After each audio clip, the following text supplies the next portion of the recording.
Welcome back to Wellbeing with Manny in conversation with Series 2. How exciting. Thank you so much. If you were a big fan of Series 1 and you've come back for more, then incredible. Thank you so much. You've absolutely made my life by being part of this community. If you're new to Wellbeing with Manny in conversation with, welcome. Where have you been? And if you dip in and out, that's also cool. Whatever you want, we're here for you. But I just wanted to drop in and say welcome to Series 2 and thank you to you for making it happen. I make it for you. It's all for you. So thank you, and on with Series 2.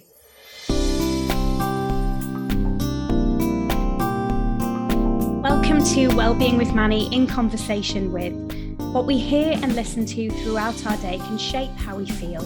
If we feed and nourish our soul with wholesome conversations from everyday people filled with positive stories, we may feel less alone and even inspired. We're all working through our own stuff, and sometimes you need to hear that you are doing amazing, which you are. Wellbeing with Manny in conversation with is listening to others talk about how they have journeyed life so far, how they keep their well-being in check, and how they keep their mindset positive. This is not always possible, but sometimes they share some really good tips on how they improve their well-being just for those days when they're not feeling quite the ticket. Welcome to this Wellbeing with Manny in conversation with community. I really just wanted to build something special that people can feel part of, feel seen, and feel valued. Some of the people we speak to have really inspirational stories, and hopefully it can resonate with you, make you stop, reflect, and also just pick up some top tips along the way. So thank you again for being here, and thanks for sharing your time with us. Here's the show. Hi everyone, just jumping in to give a quick shout out to the sponsor of this series of Wellbeing with Manny in conversation with, and that's the amazing IA Hair and Beauty. Now, I don't know about you, but as someone who has a very busy life with lots going on, an hour hair or beauty appointment can feel like a real treat, an absolute essential non-negotiable bit of self-care. Sometimes I know that all I need is a fresh French manicure to make me feel a bit brighter. I don't think we should underestimate these little acts of kindness and the impact that they have in our busy lives. So we have a special treat for you, a 15% one-time code across all the IA hair and beauty range. So if that's a gel polish or beautiful nail art, and you just need to jump over to Instagram to see the amazing nail art that Isabel does, or a fresh new trim or colour, then IA Hair and Beauty is the best. Go to IA Hair and Beauty on Instagram or Facebook and DM Isabel quoting the podcast for your 15% off treat. Enjoy! Welcome back to Wellbeing with Manny in conversation with. Now, I'm very excited about today's conversation because today we are with Crystal Nicholls, who is a holistic health coach, and her experience is exactly what I wanted for this podcast. So we're going to have a really great chat. So we welcome with open arms to the podcast, Crystal Nicholls. Hi, Crystal. Hi, thank you so much for having me. I'm excited to be here. Oh, it's a total pleasure. Absolutely. Just can't wait to get into this with you. So, Crystal, just tell everybody a little bit about yourself. So I am originally from Barbados. To keep a long story short, I left Barbados when I was 18. And from there, I moved to Toronto, Canada, where I did my BFA in performance dance. And then from there, I ended up on a cruise ship, Princess Cruises. I did 3 contracts with them. And then while I was home on a break between my second contract and my third contract, that's when I auditioned for The Lion King, because they actually traveled to Barbados. They travel all around the world. So they traveled to Barbados, and they happened to be in Barbados the week that I was there on my break. Wow. Yeah. So I did the audition. I remember I was really tired because obviously I had just come off of a contract, and I was just like, okay, I'll just do this audition. I'm just tired. I wasn't really expecting much, but then I got the job. And then it happened that the contract was starting a month after my cruise ship contract was finishing. So it just ended up working out perfectly. And then, yeah, I spent 6 years at the Lion King, right up until March 2020 when everything closed and I had 6 weeks left of my contract. And that's when I did all my certifications and my studies in holistic health and nutrition coaching. And then here I am. Yeah. Amazing. And that's why we wanted to get Crystal on the channel, because she literally has all the experience and real world experience in what we're trying to do. So this is going to be great. So how I always start the chat is just asking everybody individually, what does well-being mean to you? Well-being for me is that connection between yourself, your community, and nature. So that's for me, physical, mental, and spiritual nutrition all in one. That's why I like holistic health, because I think it covers everything, not just the physical, not just the mental, not just the spiritual, but well-being for me is all three of them, the 3 pillars of health. Apps, 3 pillars of health. Yeah, I love that. So just tell us a little bit about why well-being became and your own journey into kind of holistic health and nutrition became such a huge thing when you were in the Lion King. Can you just tell us a bit about that? Yes, so I was in the Lion King for 6 years, and all throughout my career, I had just been kind of like most performers, focus on what my goals are. That's all I care about. I need to get these goals. I need to be the best, all these things that performers think about.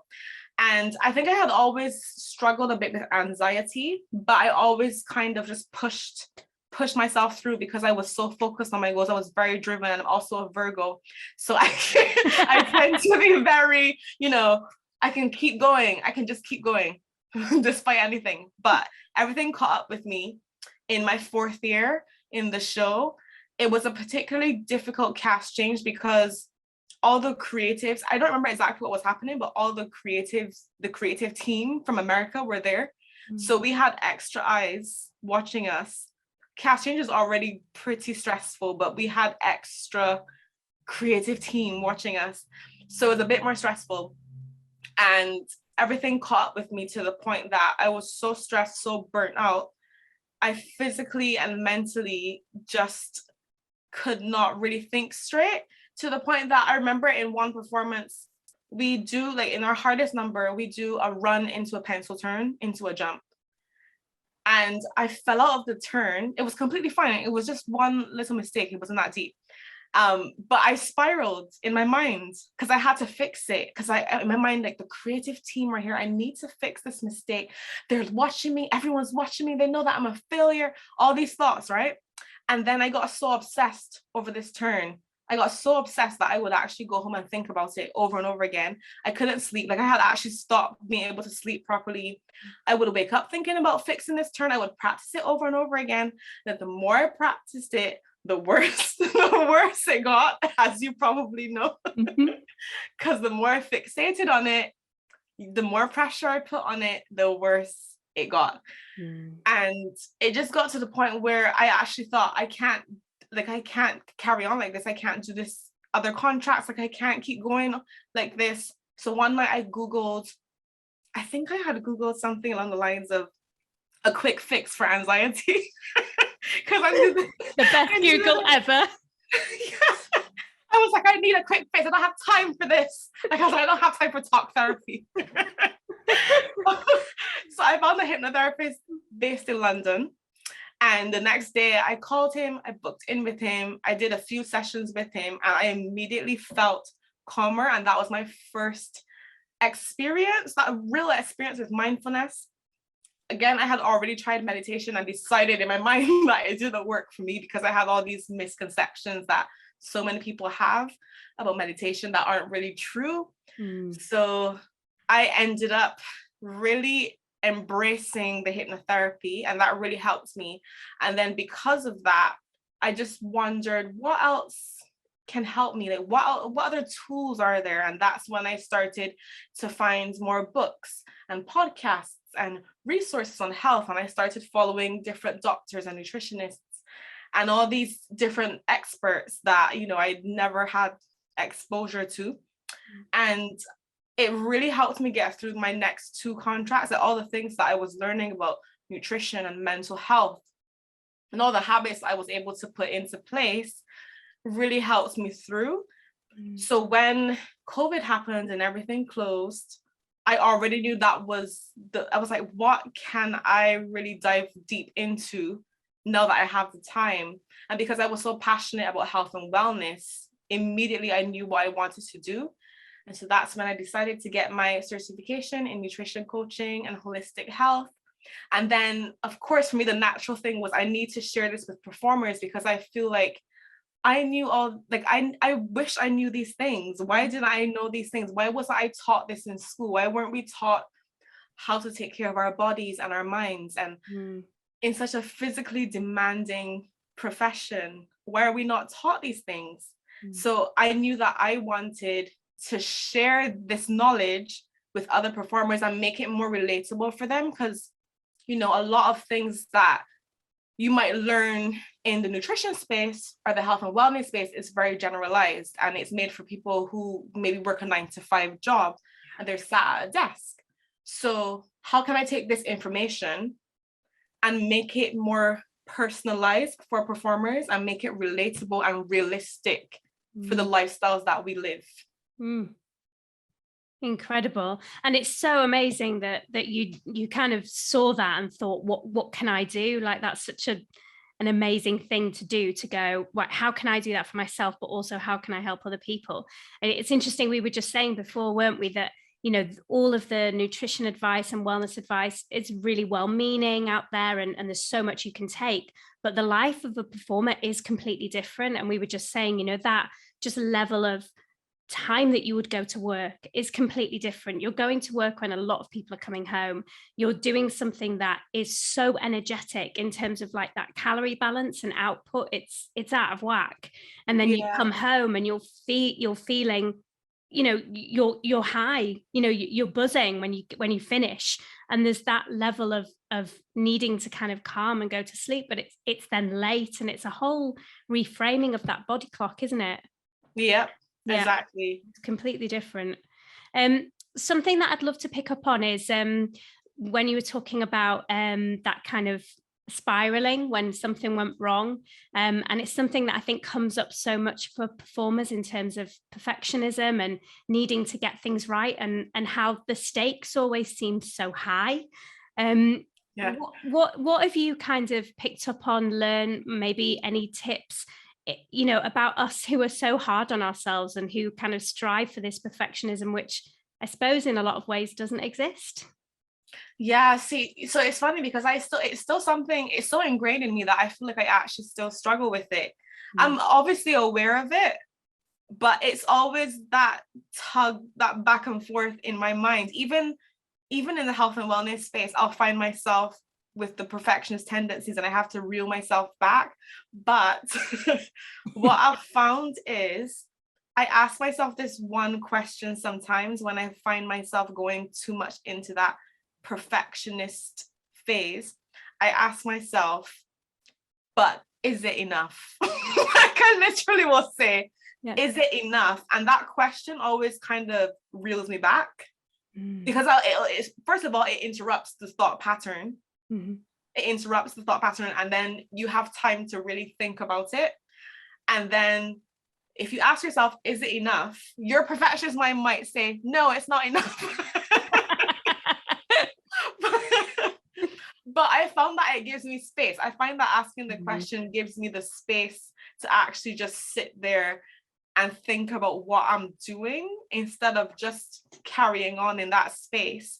So then after you ask yourself, is it enough? Another good thing to say to yourself is, what is it? Done is better than perfect. That's another good thing. Yes. Done is better than perfect. But in general, I think one of the main things that you can do to actually stop your perfectionism over time. So that's something that you can do like in the moment. But if you want to change the way your brain thinks about it, then you can start to try to develop a growth mindset, which is like in opposition to a fixed mindset, which is what a lot of performers have. So a growth mindset is where you see your abilities, you see your talents, your skills as being able to be built upon, right? Like you see them as always evolving, always growing. But a fixed mindset, which is what a lot of performers tend to have, because that's how we're trained, is that we tend to see our talents, our abilities, our skills as just static. So we'll say things to ourselves like even for the turn, we talk about the fact that, oh, I messed it up, I'm not good at turning, right? Whereas if you really try to change the language around it, and you can add the word yet, that's a good trick, the word yet to it, you can say something along the lines of, I'm not good at turning yet. But it gives you that space to know that you can actually grow and you can get better at it, and it's not just a write-off, like I'm just not good at this thing. So that's one thing to do. And I think in terms of having that growth mindset, it's not just using the word yet, but it's really learning to love learning. They love the process and embrace the process of learning, which is something that's hard for us to do as performers, because we're always in a hurry, right? We're always trying to get to the next level, and everything's in a sense of urgency, and we always need to be the best, and we need to be quick, and we need to, like, time's running out. Yeah. But I think if we can start to embrace where we are and embrace the process of learning and evolving, and knowing that even if I'm in this place now, I can always get better every single day, like 1% better every single day, instead of feeling like I need to be at this level right now. Yeah, absolutely. I love that. I love what you said then about we're always in a hurry. Like, I do find that thinking about the essence of time as a performer is really interesting, because it does seem to be, you go to an audition, you will be given a specific time. When you go in, you have a specific amount of time in the room, and that feels pressure. I've got to be amazing, I've got to impress. Whereas actually, you know, to have a growth mindset, it would be, I'm going to go in the room and do my best, and they might like me now, they might see me for something else in the future, but you can never, as a performer, you never get past that. It's always, I have to do it now, in the moment, I have to be the best. And I wonder whether the competitive nature of the industry is kind of feeding into that a bit. I think exactly what you're saying, but I also think it's important to remember that, for instance, casting directors and the creative teams, when you go into those auditions, they don't actually expect you to be perfect. No. This is such a big misconception, and this is what we think. This is what I used to think, that I needed to be perfect. I actually spoke to Natalie Gallagher, who is a really big casting director. She's cast The Lion King, she's cast Dreamgirls, like all these really big shows. And she said to me, we don't expect anyone to be perfect. And she said, if I went into an audition, if someone came and they were perfect, I would think something was wrong. Yeah. So she said, like, that's such a big misconception. I think it's really helpful maybe for people to know this, that actually they don't want you to be perfect. They just want to see some bit of potential, like something that's going to let them see that there's some part of you that's good for this role, you know, like there's something in you that will grow. And then that's the whole point of the recall process, right? Like, it's giving you the chance to get a little bit better each time, right? Like, you just have to get a little bit better, take their notes, and grow. You don't need to go in perfect. No.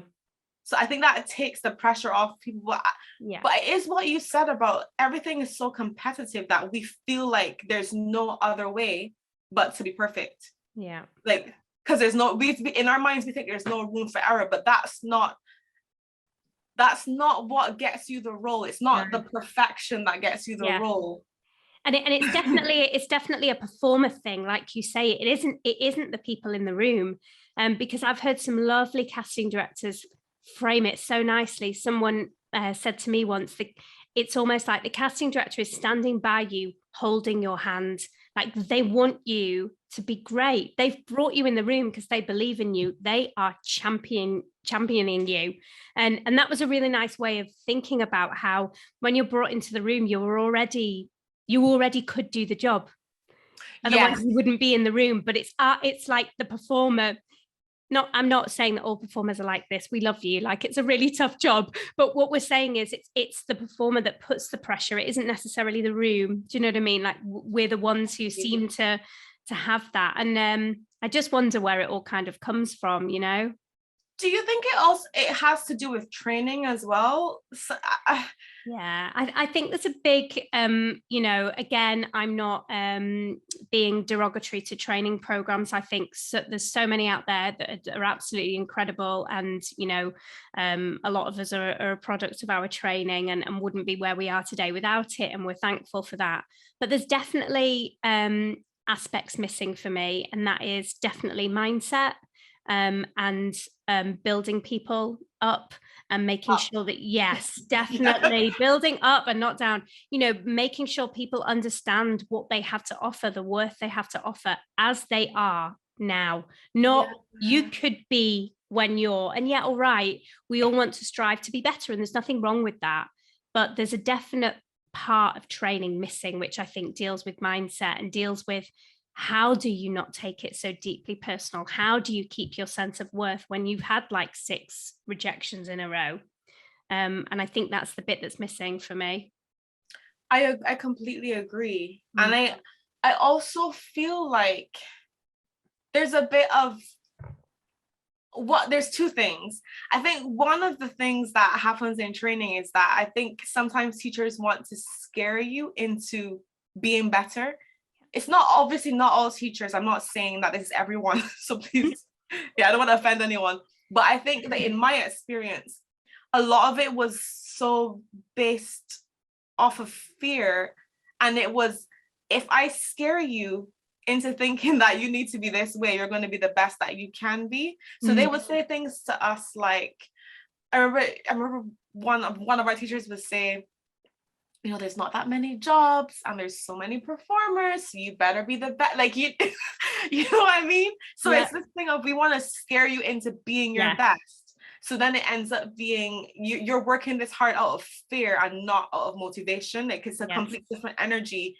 The energy of fear, and I'm working this hard because I'm scared of losing it all. I'm scared of not getting the job, and it's scarcity mindset. Whereas I think a more powerful motivator is if I'm working hard, I know my worth, but I'm working hard because I know that I can do this. Like it's it would be a different energy. And I think it's just this, I think sometimes people just have it all wrong. And I think the second thing that happens is that obviously you teach what you know, right? So if you're a teacher and you used to be a performer and you were taught these things and you never unlearned them, then you're going to just keep teaching that stuff that you learned. So I think that's another thing that happens. It's just a cycle that keeps going.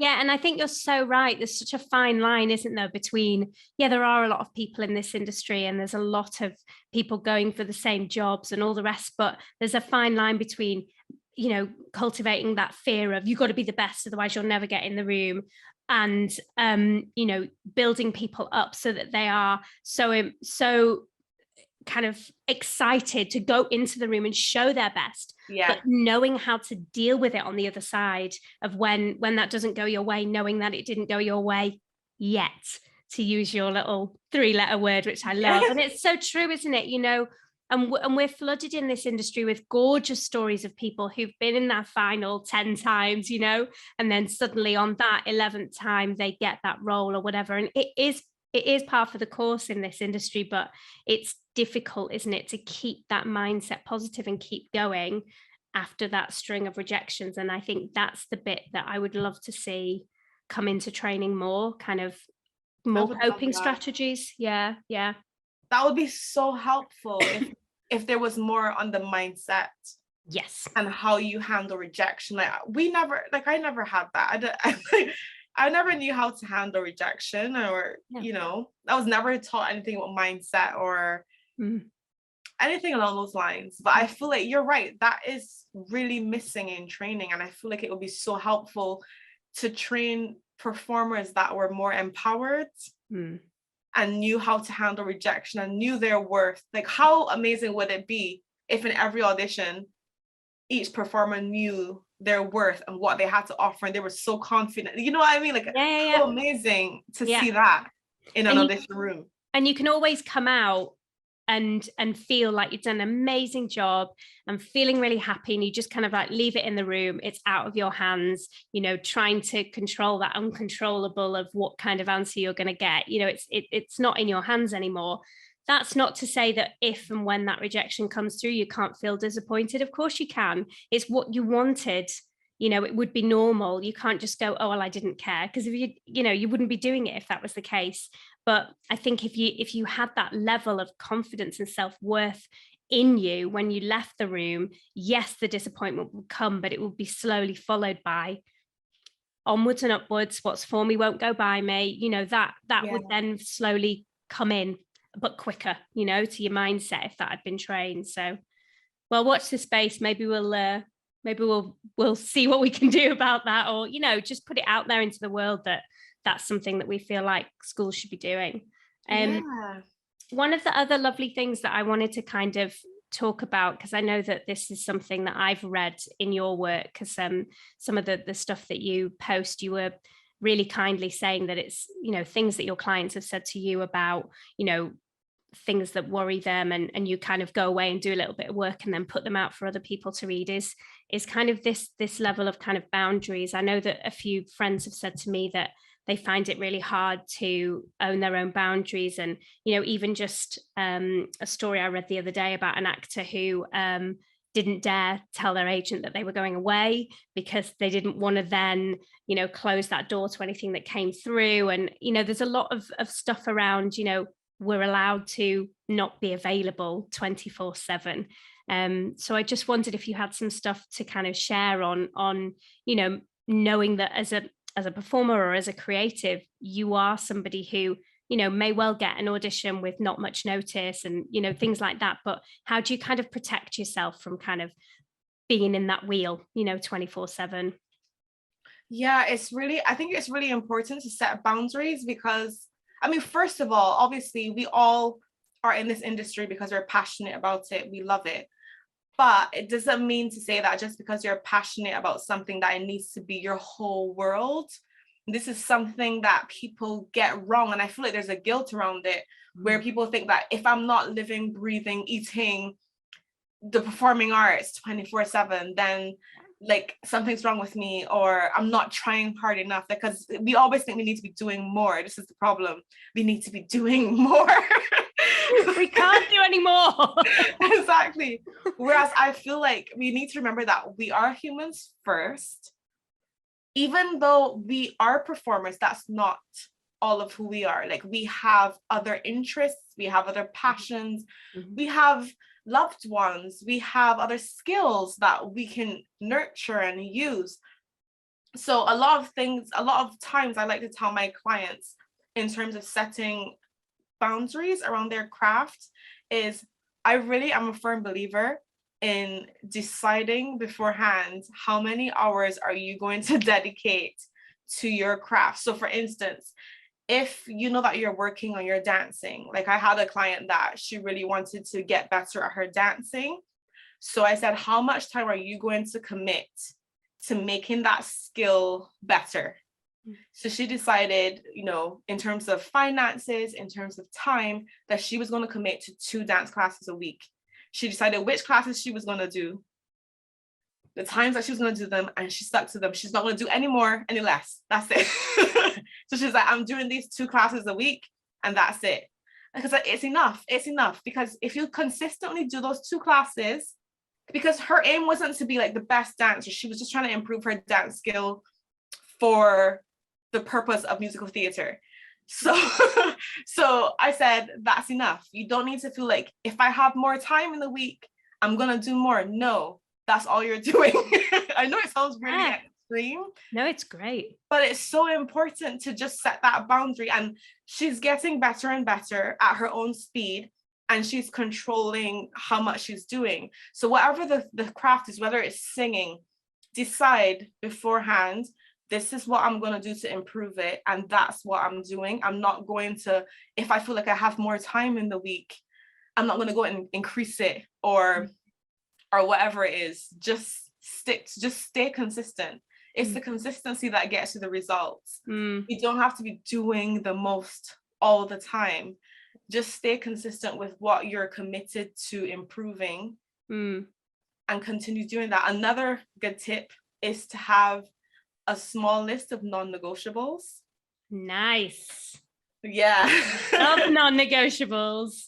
Yes. And make sure that every week those non-negotiables are being met in your schedule. So whatever, I mean, obviously it's personal to each individual. Whatever it is that is going to bring you joy as a human being, not a performer, a human being. Yeah. So whether that's like, I don't know, do you need to see your loved ones? Like, do you need to meet with your friends every week? Do you feel like you need to be out in nature? Do you feel like you need to journal? Find out what it is that's personal for you, that makes you as a human being feel good.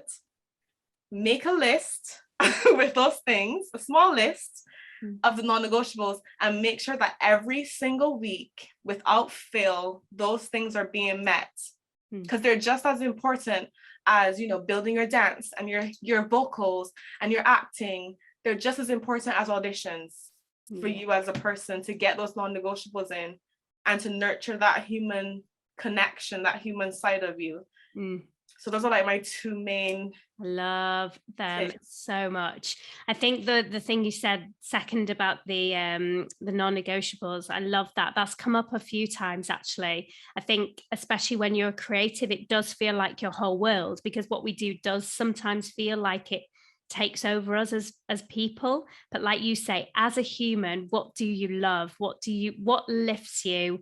What just makes your heart fly? Do it as much as you can, but make sure that is in your non-negotiable, because it's so true, isn't it? Especially when we're, like you said before, when you were working really hard and you just feel like you're going and going and going, and that just leads to burnout. We know that just leads to, down a path of sadness and things that just feel. And also when you're doing something maybe that you are passionate about, but it becomes a job that you are just doing and doing and doing, you then feel like you lose the love for it a little. Do you know what I mean? Yeah. It becomes really hard, that line between the passion and then it becoming your source of income. You know what I mean? Like, yeah. It can really start to, it can really start to blur that line and make you feel like you have to really go all in. Yes. And I think it becomes it's that guilt again. Like, if I'm not doing it 24/7, it means that I'm not trying hard enough. So if I don't get the role, then it's my fault. Like, we go down this rabbit hole of it's my fault because I went out with my friends that week. Yes. I went on holiday and I shouldn't have gone on holiday. I should have been practicing. Like, yeah. And that's why your double kind of tips there is great. That time allocation is so important. And then doubling that with things that bring you joy that are outside of kind of performing is so important. So important. Yeah. And I think you just have to start small, maybe. Like, the holiday, I think if you start with, I'm going to go on the holiday that I'm afraid of going on, or telling my agent about, I feel like that's a big thing to start with. But maybe if you start with, okay, I'm gonna do, I don't know, whatever, like go have a walk in nature, like have a long walk in nature, something like that. Yeah. Something that seems a bit more manageable, more doable. You commit to that. And then I think in time you start to be able to set more, like a bit like firmer boundaries and bigger boundaries. Like, you probably be like, I'm gonna go on holiday for a week. And I'm going to tell my agent, don't contact me for this. But it's giving you that little step to make kind of braver choices as you go. And like you say, you've got to take small steps, because you can't just suddenly go from here to here. It's small steps, but it's really important that we own those boundaries. Just wanted to pick up on something you said about meditation and mindfulness, and the kind of myth busting that you had to kind of go through to find your level of mindfulness and meditation. What was it that kind of not put you off, but made you think it was kind of going wrong, in inverted commas, and maybe what is it that you do now that you feel maybe is quite successful to you that might help other people? Yes, this is really important. I used to think that meditation was, clearing your mind. Your mind has to be completely blank, which is not true. But I used to think, and I think a lot of people do think that still. And that's what put me off, because I would think my perfectionist self. And again, if you're a performer and you have these perfectionist tendencies, if you go in thinking that I need to clear my mind, and then obviously it's not going to happen because that's impossible, then you're going to, for me, I got really anxious. It made me more anxious. It's like, I'm not doing it right. My mind is still going. And then it just made me give up, because I was like, oh, I failed. It's not working for me. I'm not doing it right, whatever. Yeah. But I found, so there's a website called onegiantmind.com. I believe it's a non-profit organization, and they teach a 12-day meditation course that you can you just download the app, One Giant Mind. You download the app and it takes you on a 12-day free meditation course, like how to meditate. And in each day, they kind of bust every single myth that you have about meditation. And that changed everything for me, because they went through the whole, you can't clear your mind, it's not possible. That's not what meditation is. Yeah.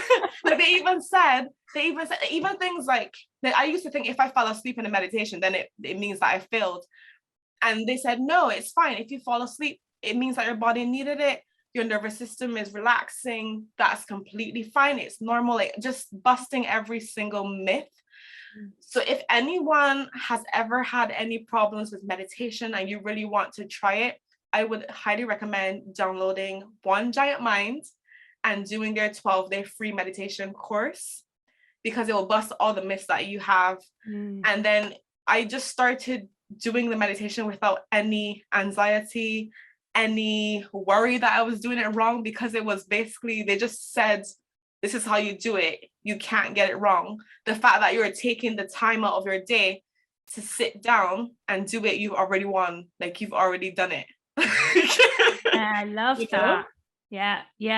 I love that. I love the fact that they're just saying that, it's like someone said, I heard someone say once, like a fitness person said, just getting to your yoga mat in a morning is the big win. It isn't doing the session, it's getting your gym clothes on, getting to the mat. That's the win, because that's the hardest bit, isn't it? Is going, I'm going to do this. Agreed. Yeah, and that's exactly what it is. If you've taken the time to sit there and decide you're going to meditate, you've won. Like that's the big win. You're right. I love that. I'll put that in the description as well, just to remind people what the app is. So just as we're kind of coming towards the end, which feels a bit sad because we should probably do a part 2 at some point, because there'll be so much more to cover. But for anyone who is kind of feeling like their mindset just could do with a little shake up, or, that just feeling a little bit like they're maybe in a little bit of a negative cycle, or anything that maybe is making them feel like they're not quite, in the right headspace. What would be kind of your first step tips for people that they can just take away to just try to improve things and make sure everybody's just living a bit more happy? Yeah, I think my first tip is to don't berate yourself for being in a negative space. That's one thing that I used to do, because I used to try to be so positive, I used to try to, move every negative thought and then try to force a positive thought on top of it. And that's probably the worst thing you can do. Like, now I know that. I used to try, and I thought it was the way. I was like, I need to be positive. Yeah. Like I need to keep, so that I would say, don't do that. Learn from Crystal. Don't do that. Don't do it. The thing to do. So I now have this thing where I'm like, I don't necessarily believe in positive thinking, but I believe in accurate thinking. So I like that. So what you need to do is, instead of being like, I'm not going to think this negative thought, I'm going to force myself to think this positive thought. Instead, ask yourself, when you hear the negative thought, is it true? Right? Ask yourself that question, is it true? And then what you're going to do is ground yourself in what the facts of the situation are. Because what happens is your brain will tell you stories and lies because your brain is just trying to protect you.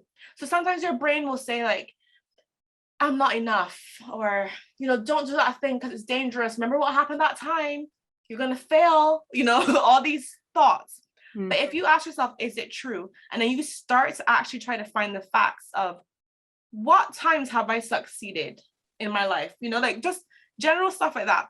When have I accomplished things that I didn't think I was going to accomplish? Like, how far have I come?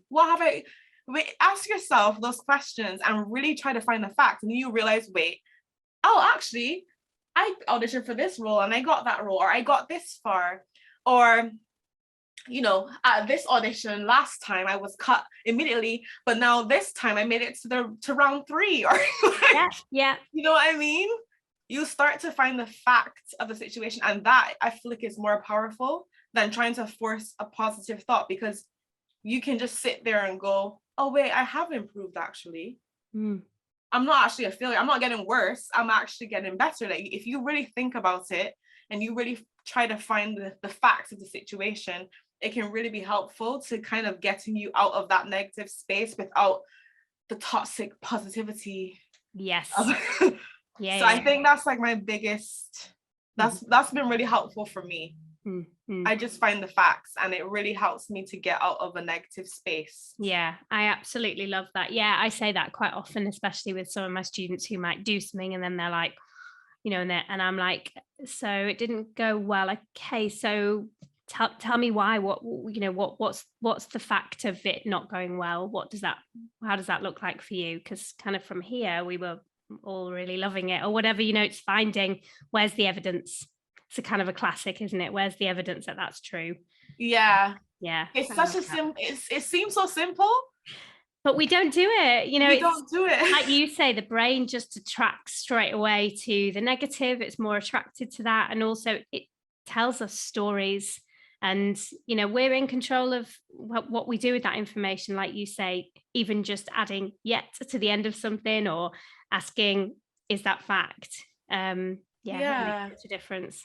Well, honestly, I can't thank you enough for coming on today. It's just been so brilliant to talk to you. Just some of your experience, both as a performer and now, as a holistic health and nutrition coach. You've got all that wealth of experience to bring. And I just know that everybody's going to love this episode and really resonate with some of what you've said, and hopefully try some of those little tips that you've given. So thank you so much for your time. Thank you so much. It's been my pleasure, honestly. Oh, thank you. Thank you so much for joining us on Wellbeing with Manny in Conversation With, and thank you for being part of our community. It really is all for you. It's all purpose driven, and I really hope that you've got something from the episode today. If you enjoyed it, please feel free to share it with anyone who you feel would benefit from hearing these open and real conversations. Please make sure that you are following and you are subscribed to make sure you never miss an episode, either on your app of choice or on YouTube. And if you can, please rate and review the channel. That would be so helpful, because it helps other people find us. And finally, just remember that it is all about talking. It is all about sharing. So think, reach out. Who will you have a conversation with? Have a fabulous week. See you next week.